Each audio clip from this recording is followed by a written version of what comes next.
Imagine looking at a business that brought in just under $10 million a couple of years ago. Okay. And now they're confidently telling Wall Street, with a straight face, that they will clear over $3 billion this year. Wow. Right. So asking you, the listener, would you jump in and buy the stock, or would you just, run the other way? I mean, honestly, it sounds like the setup to either the greatest institutional investment story of the decade or a spectacular financial cautionary tale. Exactly. There really is no middle ground when you're looking at revenue acceleration of that magnitude. It's just wild. And that tension, that exact tug of war, is what we are focusing on today.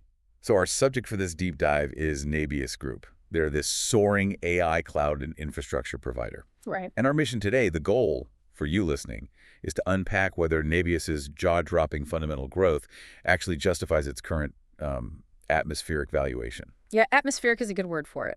Or, if we were looking at a massive debt-fueled momentum trap just waiting to snap shut on late buyers. Yeah. So, okay, let's unpack this. We've got financial data, their Q2 blowout, analyst notes, everything. It's really the perfect time to run this analysis, too, because the artificial intelligence infrastructure space is, right now, the most hotly contested, highly leveraged real estate in the tech world. Oh, without a doubt. To really understand the institutional hype around NBIS, you have to start with the sheer velocity of their execution on the top line, because it's tearing up the charts. It really is. The acceleration reads like a misprint.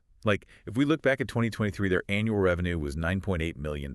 Which is nothing. Right. In the context of global tech infrastructure, that is basically a rounding error. Yeah. But then, in 2024, they jumped to $91.5 million. A massive percentage leap. Exactly. Huge percentage, but still relatively small in absolute dollars. Yeah. But then, and this is where it gets crazy, we hit 2025, and they post $529.8 million. Right, and the trailing 12-month view shows revenue growth of over 488% year over year. It's insane. It is, but more importantly than just the top-line explosion, we are actually seeing the operating leverage kick in. They swung from a $641 million loss in 2024 to posting $82.5 million of positive net income in 2025. Meaning they actually turned a profit on it. Exactly. They proved they could actually scale the infrastructure without the operational costs just, completely devouring the revenue. Which brings us to the brand new Q2 2026 earnings blowout. Because they just poured gasoline on the fire here. Oh, yeah. In a single quarter, one quarter, they brought in $582.3 million. Wow. So they generated more revenue in 3 months than they did in the entirety of 2025. That's just wild. It's up 454% year over year. And on the bottom line, Wall Street expected them to post a loss of, I think, 82 cents a share. Right, that was the consensus. But instead, they delivered a massive beat, coming in at negative 12 cents. And see, that EPS beat is exactly the signal institutional investors were hunting for. How so? Well, it proves that their utilization rates on these AI clusters are incredibly high. When you stand up a data center, the fixed costs are immense. Right, the buildings, the power, everything. Exactly. If it sits idle, you bleed cash. But if you can keep those GPUs running customer workloads near maximum capacity, the incremental revenue falls straight to the bottom line.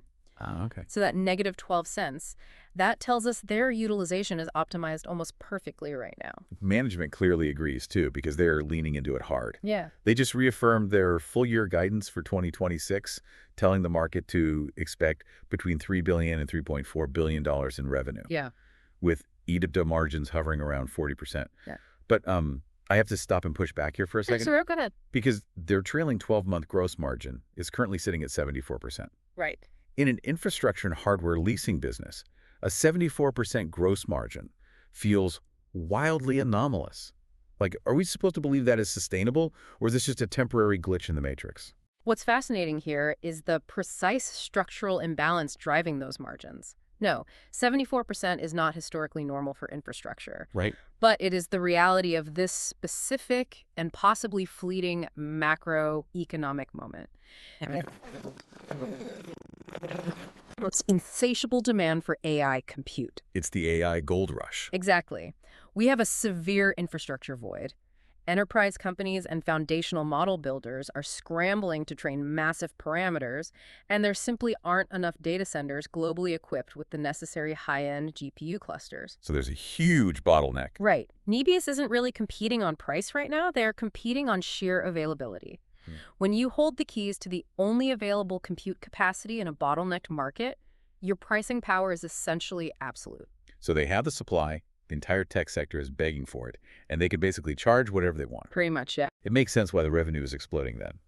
But if we follow that logic to its natural conclusion, we have to look at what the broader market is charging you, the investor, to buy into this growth story today. Oh, absolutely. Because if they are the primary arms dealer in this race, the market has thoroughly priced that in. Thoroughly priced in might be an understatement, honestly. I mean, the market is pricing in uninterrupted, flawless execution for the next decade. Let's talk about the staggering run this stock has had. Over the last 52 weeks, NBIS is up 275%. Huge. It recently closed at $268.85. But the valuation multiples are where this stops feeling like an investment and starts feeling like, I don't know, a leap of faith. Yeah. The PE ratio, the price to earnings, is over 1,513. The price to sales ratio is north of 47. Those are extreme extension metrics. I mean, for a mature tech monopoly, you might see a PE of 30. For a hyper-growth SaaS company, maybe 60 or 70. Right. But 1,500 is atmospheric. Here's where it gets really interesting to me. A PE of 1,500 mathematically means that if their earnings stayed exactly flat-like, no growth from today, it would take 1,500 years for the company to generate enough profit to equal its current market price. It's mind-boggling. Isn't this pricing an absolute perfection? There is literally zero margin for macroeconomic error here. I completely agree. And the technical momentum really confirms that extreme extension. Like, if you look at the moving averages, the stock is trading roughly $120 above its 200-day moving average. Wow. Yeah, it has entirely detached from its historical base. And the RSI is hovering right around 69.7, almost 70. Exactly, sitting right on the threshold of 70, which conventionally signals an overbought condition. Right. But in a high beta momentum name like this, that RSI level tells you that institutional FOMO has basically taken the wheel. Fear of missing out. Exactly. The quantitative risk you have to model here is what happens if NBIS misses that $3 billion revenue guidance by even, say, $50 million.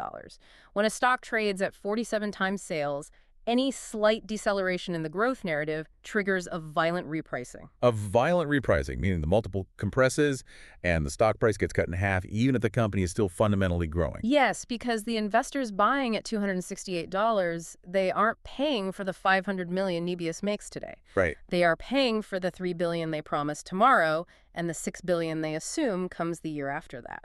Which brings us to the core contradiction in this entire thesis. If we assume they need to hit that $3 billion and eventually $6 billion to justify a 1,500 PE ratio, they need the balance sheet to survive the actual build-out. Yeah, they have to pay for the hardware. Right. And this is where that shiny valuation collides with harsh reality. The bill for building an AI empire eventually comes due. And it is a massive bill. Building the physical infrastructure for the future of global computing is, frankly, one of the most capital-intensive endeavors in modern corporate history. And NBIS's balance sheet absolutely proves it. Let's look at their CapEx, their capital expenditures. In 2023, it was $82.9 million. Okay. In 2024, it jumped to $807.5 million. The big leap. But then, in 2025, it exploded to $4.066 billion. Yeah.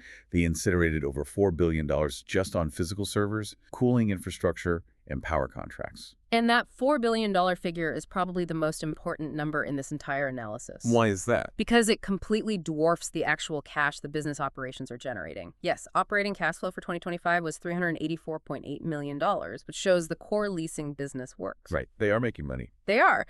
But when you subtract a $4 billion CapEx build-out from $384 million in operating cash, you are left with a free cash flow proxy of negative $3.68 billion. Negative $3.68 billion. Wow. Let's put that dynamic into perspective for the listeners. Like landing a job that pays $1 million a year, which sounds amazing, right? Yeah. But to do the job, you immediately have to put $10 million of supercomputers on a credit card. Sure, the top-line income looks great, but at what point does the structural debt crush the income? Because they are carrying a literal mountain of debt. They are. The balance sheet currently shows over $4.1 billion in long-term debt. And what really stands out to me is that they just secured a brand new $775 million asset-backed debt facility this past August. Wait, I want to pause on that. An asset-backed facility in the AI space, does that mean they are using the actual GPUs, the hardware itself, as the collateral for the $775 million loan? Essentially, yes. They are pledging the compute clusters they are purchasing as the underlying security for the debt. But that implies a massive structural risk. GPUs depreciate faster than luxury sports cars.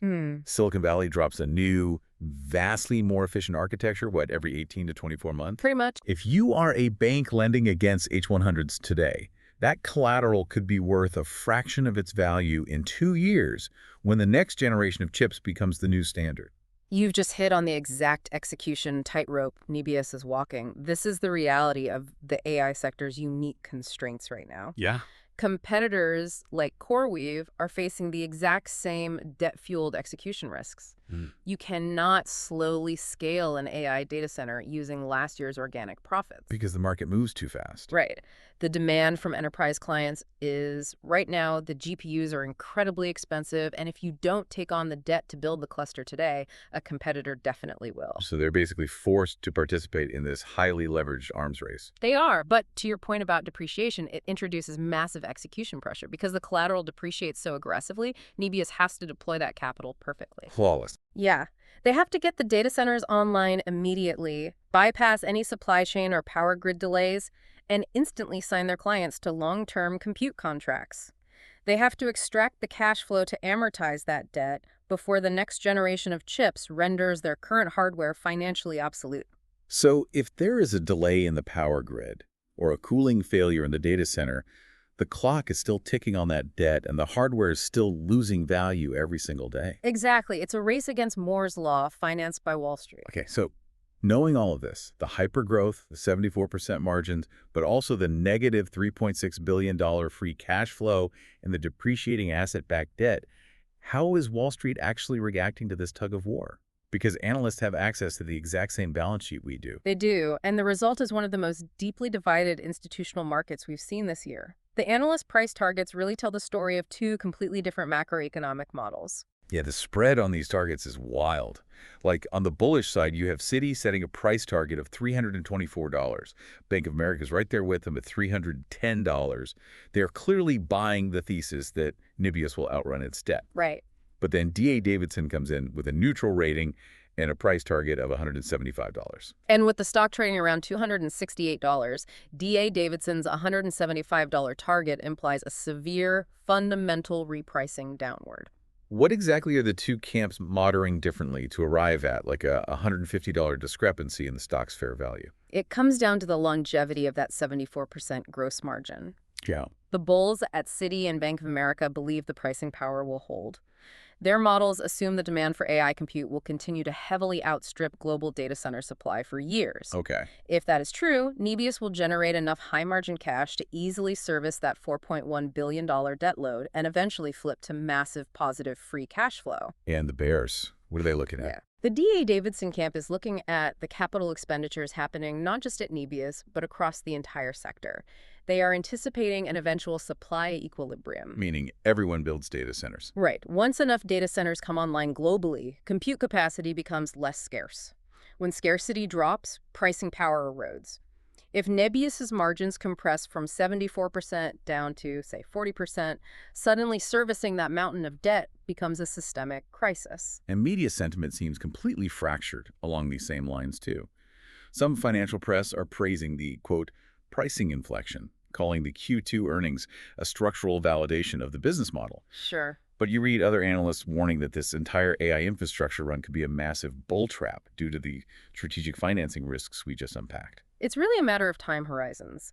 In the short term, the numbers are undeniably spectacular. But in the long term, the structural debt creates a massive vulnerability to any shift in the macroeconomic winds. Well, speaking of vulnerabilities, there is a glaring signal in the data that I think directly contradicts the bullish price targets. We need to talk about the insider transaction logs. Oh, yeah. This is interesting. The executives and directors who actually manage the company's daily operations. Over the track period, we're looking at 40 open market insider sales, totaling roughly 149,000 shares. Right. And against that, there are 0 open market buys. 0.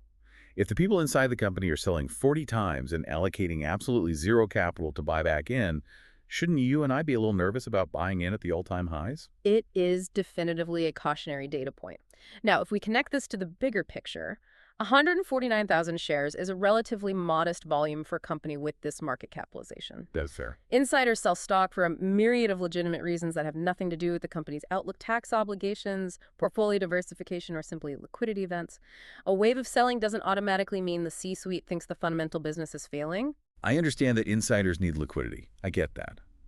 But it's the ratio that bothers me. 40 to 0. The complete absence of insider buying. And that is the critical nuance. They might be selling for tax reasons, but the fact that not a single insider is stepping in to buy at $268 suggests that internally, they do not view the current valuation as a discount. Right. It signals that management believes the stock is, at best, fully valued right now. It essentially validates the D.A. Davidson perspective that the margin for errors is totally gone. Precisely. The divergence between the $324 price target and the $175 price target proves that even the smartest, most well-resourced quantitative teams on Wall Street cannot confidently predict if the global AI infrastructure demand will outlast NBIS's massive debt runway. There is a looming existential risk to this entire sector that the 1500 PE ratio is simply ignoring. A GPU oversupply risk. Exactly. Right now, NBIS is basically shorting the global supply chain's ability to catch up to AI demand. They are betting billions that the bottleneck will persist. But what happens if the foundational model builders optimize their algorithms and suddenly require less brute force compute? Or what if the hardware supply chain unexpectedly untangles and the market is suddenly flooded with available GPU clusters? Basic economics takes over. Supply rises to meet demand, and the premium evaporates. And if that premium evaporates, those 74% margins shrink rapidly. The entire bull thesis relies on AI compute remaining a highly scarce premium product. If it becomes abundant, the high-wire act gets incredibly dangerous. Okay, let's bring this all together for you. We've covered a massive amount of highly complex ground today. NBIS Group is, without question, executing on top-line growth in a way very few companies ever achieve. They have successfully weaponized the AI narrative into over $500 million in quarterly revenue, and they proved they could generate positive net income while doing it. They are the premier arms dealer in a global technological arms race. But on the flip side of that coin, they're carrying a terrifying $4.1 billion long-term debt load. They are leveraging rapidly depreciating hardware to finance even more debt, and they are burning billions in negative free cash flow to build out their footprint. Yeah. And perhaps most importantly, the market is demanding a 1500 PE ratio, leaving absolutely zero room for execution errors, margin compression, or macroeconomic shifts. It is the absolute epitome of a high-risk, high-reward scenario pushed to its mathematical limits. So as you review the data we've unpacked, what stands out to you? Is it the 450% revenue growth and the EPS beat, which empirically proves the enterprise demand is real and monetizable today? Or do you look at the negative $3.6 billion in free cash flow, the lack of insider buying, and the 1500 PE ratio and see a fragile house of cards built on debt? Which fundamental reality carries more weight in your analysis? It's a fascinating puzzle to solve. And as we wrap up this deep dive, I want to leave you with one final thought to mull over. When analyzing a company like NBIS, it is incredibly helpful to look backward at the history of technological infrastructure. History repeats itself, right? Exactly. History is full of massive tech booms where the early infrastructure builders spent billions of dollars, took on staggering amounts of debt, and laid the physical groundwork for a new era. Think back to the telecom and fiber optic boom of the late 90s and early 2000s. Oh, yeah? Companies spent absolute fortunes laying thousands of miles of cables across the oceans and under our cities. They did it because they were convinced that global internet traffic would grow exponentially forever. And the wild thing is they were completely right about the demand. They were. Internet traffic did explode. The internet did change the world exactly as they predicted. But the companies that laid the cable didn't capture the long-term value because eventually that massive fiber optic capacity became a cheap, commoditized background utility. Just like electricity. Just like electricity. Yeah. So if AI compute eventually follows that exact same trajectory, if training algorithms and running inference just becomes a cheap, widely available commoditized utility, What happens to the early companies who bought in and took on billions in debt when the hardware was at its absolute most expensive? That's the real question. Will NBIS navigate this perfectly to become the unbreakable utility giant of the future AI grid, or will they be the company left holding the bag on an overpriced, depreciating, and outdated network? It's a multi-billion-dollar question. Thanks for joining us on this deep dive.